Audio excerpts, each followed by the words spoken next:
Bulletin में बात होगी मोदी ट्रंप के बीच हुई बैठक की, राहुल गांधी के पीएम मोदी पर तीखे हमले की, देखेंगे नए मुख्य चुनाव आयुक्त के नाम पर कब लगेगी मुहर, पूर्व सीजेआई चंद्रचूड़ पर क्यों भड़के जस्टिस चेलमेश्वर, जानेंगे राजनीतिक दलों को लेकर क्यों सुप्रीम कोर्ट पहुंचा मामला, और बुलेटिन के आखिर में देखेंगे जाने माने कार्टूनिस्ट इरफान की किस खबर पर पड़ी तिरछी नजर। लेकिन दिन भर की तमाम बड़ी खबरों से पहले एक नजर आज की सुर्खियों पर। मणिपुर में मैतेई समुदाय ने राष्ट्रपति शासन का जताया विरोध, कुकी ने दिया समर्थन। कांग्रेस अध्यक्ष मल्लिकार्जुन खड़गे बोले, मणिपुर में अशांति के लिए बीजेपी जिम्मेदार। चंडीगढ़ में किसान नेताओं और केंद्र और राज्य सरकार के प्रतिनिधियों के बीच बैठक, पंजाब कैबिनेट के कई मंत्री हुए शामिल। मोहल्ला क्लिनिक का नाम बदलकर आयुष्मान आरोग्य मंदिर करने के बीजेपी के फैसले पर भड़की पूर्व सीएम आतिशी, बोली नाम बदलने के बजाय कुछ काम करें। लाल निशान पर बंद हुआ शेयर बाजार, 199 अंकों की गिरावट के साथ 75,939 पर बंद हुआ सेंसेक्स, वहीं 102 अंकों की गिरावट के साथ 22,929 पर बंद हुआ निफ्टी। ये तो थी सुर्खियां। अब बात आज की सबसे बड़ी खबर की। तो पीएम मोदी अमेरिका की यात्रा पूरी कर वापस लौट रहे हैं। पीएम मोदी की अमेरिका यात्रा से देश को बहुत उम्मीदें थी, खासतौर पर अवैध प्रवासियों के मामले में, लेकिन पीएम मोदी ने इनकी चर्चा भी नहीं की। तो किस मुद्दे पर मोदी और ट्रंप के बीच हुई चर्चा, देखिए इस रिपोर्ट में। पीएम मोदी अमेरिका से भारत के लिए रवाना हो गए हैं। अमेरिका में उन्होंने राष्ट्रपति डोनाल्ड ट्रंप से मुलाकात की। इस दौरान दोनों नेताओं ने व्यापार साझेदारी को बढ़ाने पर सहमति जताई, साथ ही कई अन्य मुद्दों पर भी चर्चा की। इस मुलाकात से पहले ही ट्रंप ने उन देशों पर जवाबी शुल्क लगाने की घोषणा की जो अमेरिकी वस्तुओं पर टैरिफ लगाते हैं, और ट्रंप ने टैरिफ लगाने के मामले में भारत को सबसे आगे बताया। ऐसे में उनके इस फैसले का बड़ा असर भारत पर पड़ सकता है। वहीं पीएम मोदी से मुलाकात के बाद अमेरिकी राष्ट्रपति ने भारत को F-35 फाइटर जेट देने की घोषणा की। साथ ही कहा कि अमेरिका भारत को अरबों डॉलर के सैन्य उपकरण बेचेगा। दोनों नेताओं ने द्विपक्षीय व्यापार को 2030 तक दोगुने से ज्यादा बढ़ाकर 500 अरब डॉलर तक पहुंचाने का टारगेट सेट किया। न्यूक्लियर एनर्जी क्षेत्र में भी स्मॉल मॉड्यूलर के लिए सहयोग, AI सेमीकंडक्टर, बायोटेक्नोलॉजी और क्वांटम को लेकर सहमति बनी है। यानी देखा जाए तो ट्रंप को लेकर जो दावे किए जा रहे थे कि वो लंबी सूची तैयार कर बैठे हैं, उन्होंने पीएम मोदी के दौरे से पहले जो शर्तें रखी थी, सैन्य उपकरणों की डील से लेकर तमाम व्यापार के मुद्दों पर, वो सब पूरा होता नजर आ रहा है। लेकिन भारतीयों के जो मुद्दे थे उनकी कोई चर्चा नहीं दिखी। अमेरिका से अवैध प्रवासियों की जंजीरों में जकड़कर वापसी को लेकर पूरे देश में बवाल मच गया।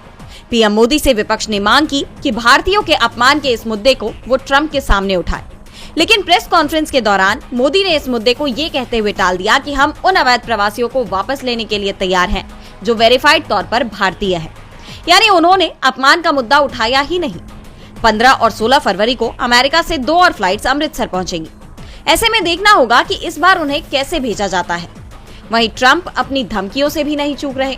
उन्होंने एक बार फिर डी-डॉलराइजेशन को लेकर ब्रिक्स देशों पर 100% टैरिफ की बात दोहराई, जिससे भारत की मुश्किलें बढ़ती दिख रही हैं। पीएम मोदी और ट्रंप ने प्रेस कॉन्फ्रेंस भी की और इसमें अदानी से जुड़ा सवाल भी पूछा गया।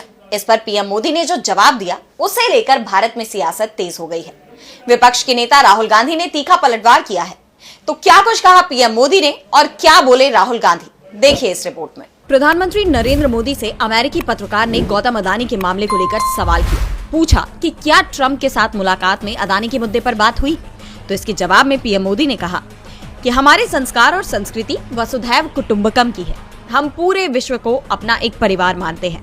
हर भारतीय को मैं अपना मानता हूँ। दूसरी बात है कि ऐसे व्यक्तिगत मामलों के लिए दो देशों के मुखिया न मिलते हैं, न बैठते हैं और न बात करते हैं। पीएम मोदी ने साफ कह दिया कि इस मुद्दे पर कोई बातचीत नहीं हुई, और पीएम के इसी जवाब पर अब विपक्ष के नेता राहुल गांधी ने सवाल उठा दिए हैं। राहुल गांधी ने एक्स पर पोस्ट किया कि देश में सवाल पूछो तो चुप्पी, विदेश में पूछो तो निजी मामला। अमेरिका में भी मोदी जी ने अदानी जी के भ्रष्टाचार पर पर्दा डाल दिया। जब मित्र का जेब भरना मोदी जी के लिए राष्ट्र निर्माण है, तब रिश्वतखोरी और देश की संपत्ति को लूटना व्यक्तिगत मामला बन जाता है। इसके साथ ही राहुल गांधी ने पुलवामा मामले पर भी सवाल उठाए। उन्होंने कहा कि पुलवामा हमले में शहीद हमारे वीर जवानों को शत शत नमन और विनम्र श्रद्धांजलि अर्पित करता हूँ।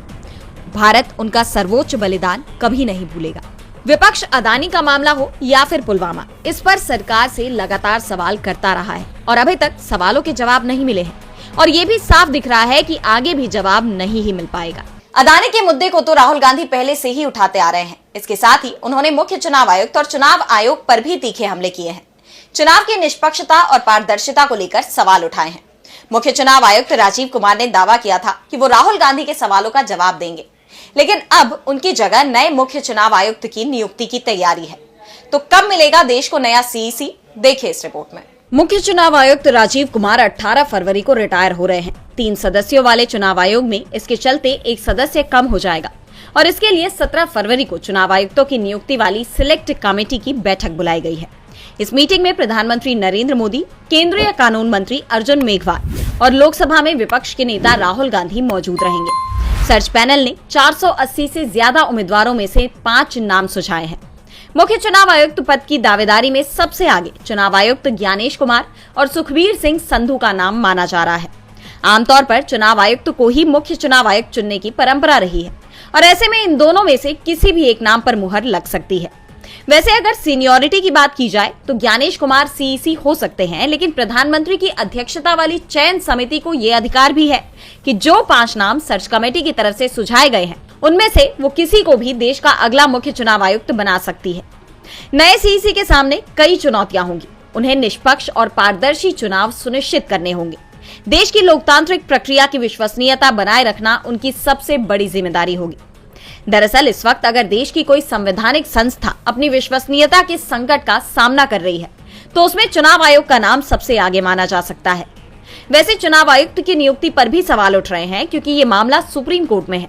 सीजेआई को चयन समिति से बाहर करने की सरकार की कोशिश को लेकर सवाल उठ रहे हैं, क्योंकि सुप्रीम कोर्ट ने पहले जो कमेटी बनाई थी उसमें पीएम, नेता विपक्ष के साथ सीजेआई को शामिल किया गया था, लेकिन मोदी सरकार ने संसद से कानून बनाकर सीजेआई की जगह केंद्रीय मंत्री को शामिल कर दिया। 17 फरवरी को नए मुख्य चुनाव आयुक्त का नाम सामने आ जाएगा। वैसे एक बात तय है, इस पर विवाद जरूर होना है। तो विवाद पूर्व सीजेआई डीवाई चंद्रचूड़ को लेकर भी बना हुआ है। जस्टिस चंद्रचूड़ के कई फैसलों पर अभी भी सवाल उठ रहे हैं। जस्टिस चंद्रचूड़ के फैसले को लेकर जब जस्टिस चेलमेश्वर से सवाल किया गया तो उन्होंने क्या दिया जवाब, देखिए ये रिपोर्ट। जस्टिस चेलमेश्वर से जस्टिस चंद्रचूड़ ने पूजा स्थल अधिनियम को लेकर सवाल किया था, जिस पर चेलमेश्वर ने तीखा तंज कसा है। जस्टिस चेलमेश्वर से सवाल किया गया था कि 2019 में संविधान पीठ के हिस्से के रूप में जस्टिस चंद्रचूड़ और उनके सहयोगियों ने कहा कि पूजा स्थल अधिनियम पवित्र है, और 2022 में वही जज कहते हैं कि ये फैसला किसी को खुदाई या सर्वेक्षण करने से नहीं रोकता है। अब कम से कम 11 स्थानों पर मुकदमा चल रहा है और इसने कई जगहों पर सांप्रदायिक टकराव भड़क उठे थे। इस सवाल के जवाब में जस्टिस चेलमेश्वर ने कहा कि आप एक विशेष व्यक्ति के नाम का उल्लेख कर रहे हैं। मुझे नहीं लगता कि उस नाम पर इतना समय खर्च करना उचित है। उन्होंने न्यायाधीशों के न्यायिक कर्तव्यों में वैचारिक और राजनीतिक झुकाव के बारे में भी बात की। साफ है, जस्टिस चेलमेश्वर ने पूर्व सीजेआई पर तंज कसते हुए उन पर किसी तरह की चर्चा करने से इनकार कर दिया। इसके साथ ही उन्होंने राजनीतिक विचारों को लेकर साफ कर दिया कि मेरी अपनी राजनीतिक प्राथमिकताएं हो सकती है, किसी राजनीतिक दल से करीबी हो सकती है, लेकिन एक बार जब मैं उस कुर्सी पर बैठ गया तो मेरा मानना है कि जनता की विपरीत राय के बावजूद मेरी राजनीतिक संबद्धता या पिछली संबद्धताएं मेरे फैसले लेने में रुकावट नहीं डालती। अगर कोई इसका प्लान नहीं कर रहा है तो मैं निश्चित रूप से सहमत नहीं हूं कि ये सही तरीका है। सही तरीका ये है कि जज बनने के बाद व्यक्ति को राजनीतिक प्राथमिकताओं को दूर कर देना चाहिए। जस्टिस चंद्रचूड़ के फैसले पर अभी भी सवाल उठ रहे हैं, तो सवाल राजनीतिक दलों को लेकर भी उठ रहे हैं। राजनीतिक दल क्या आरटीआई के दायरे में लाए जा सकते हैं? ये मामला सुप्रीम कोर्ट पहुंच गया है और कोर्ट इस पर सुनवाई को तैयार भी हो गया है। तो क्या है पूरा मामला, जानने के लिए देखिए ये रिपोर्ट। राजनीतिक पार्टियों को आरटीआई के दायरे में लाए जाने की मांग पर सुप्रीम कोर्ट सुनवाई करने को तैयार है। कोर्ट इसकी सुनवाई अप्रैल में करेगा। चीफ जस्टिस संजीव खन्ना की अगुवाई वाली बेंच ने मामले को 21 अप्रैल से शुरू हो रहे हफ्ते में सुनवाई के लिए लगाने का निर्देश दिया है। इसे लेकर कोर्ट ने केंद्र सरकार और चुनाव आयोग सहित सभी पक्षों को अपना जवाब दाखिल करने को कहा है। याचिकाकर्ता NGO association for democratic reforms यानी एडीआर ने 2013 में आए केंद्रीय सूचना आयोग के फैसले का हवाला दिया है।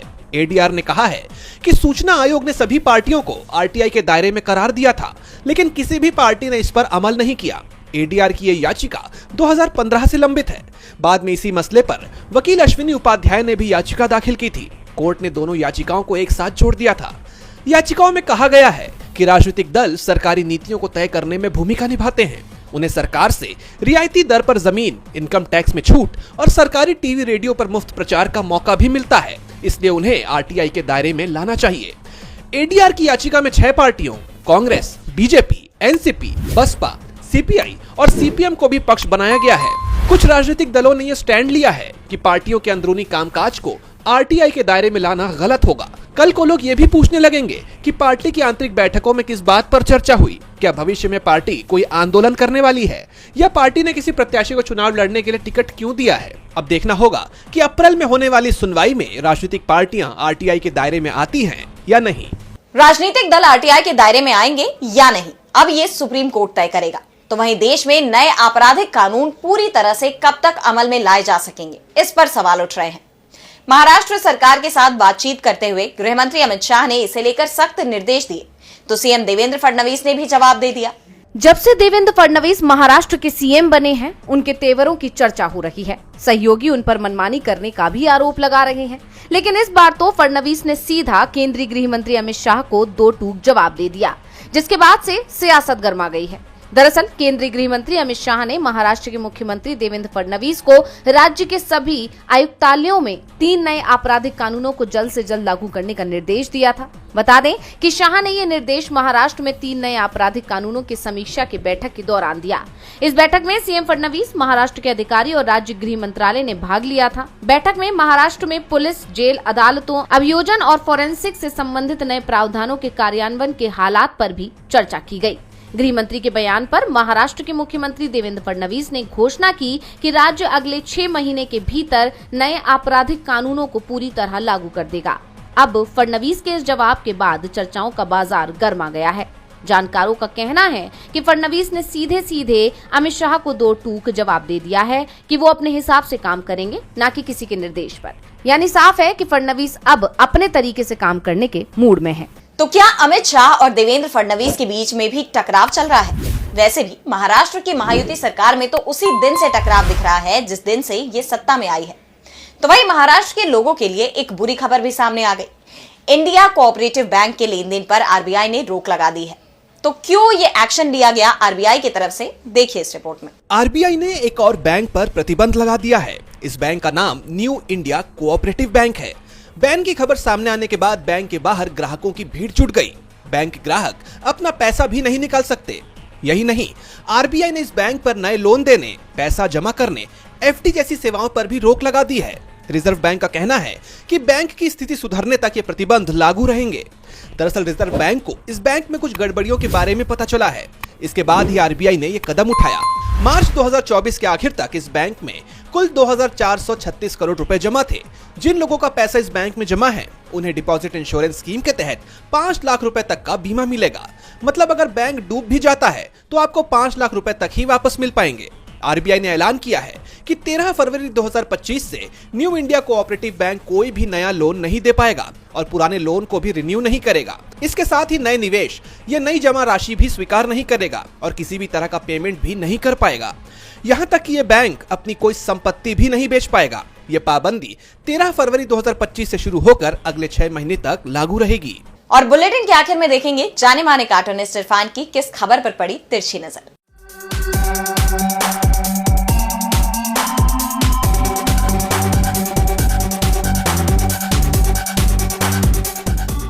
अमेरिका में ट्रंप और मोदी की साझा प्रेस कॉन्फ्रेंस भले ही नाम की रही हो, लेकिन हुई तो थी, जहां पर ट्रंप जी को भारतीय रिपोर्टर का किया हुआ सवाल समझ में ही नहीं आया।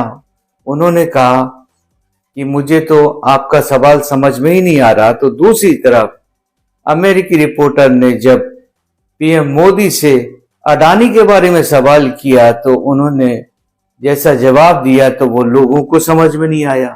तो चलिए, कम से कम एक प्रेस कॉन्फ्रेंस तो विदेशी धरती पर साझा रूप से मोदी के खाते के अंदर चली ही गई, भले ही नाम के लिए ही हो।